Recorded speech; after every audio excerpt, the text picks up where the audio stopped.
This is Tom Dillon, the Lifetime Liberal, and today is Wednesday, November 1st, 2017, All Saints Day.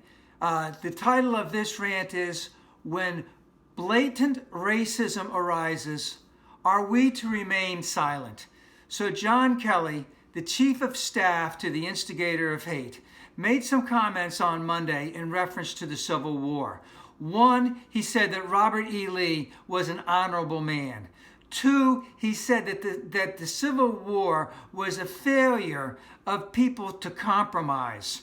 And number three is that we should not judge some of history by our standards today. And what he was saying right there in those three things reflects the revisionist Southern white view of what the Civil War was. And what the Civil War really was about, number one, it was about slavery.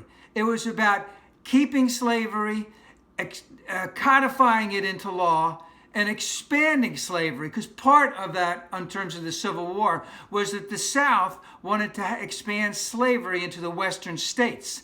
They also, when they wanted to become a country, wanted to expand it and take over parts of Mexico and Cuba to further expand slavery. So it was about slavery. It was about white supremacy, that whites were the master race, and they used the Bible to justify the slavery that was going on.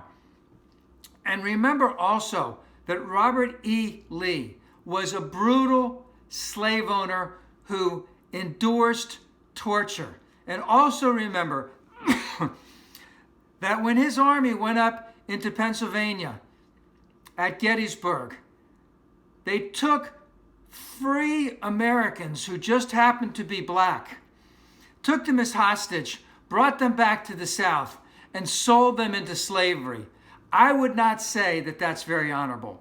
Now, the week before, John Kelly had basically trashed a duly elected member of the House of Representatives who just happened to be a black woman.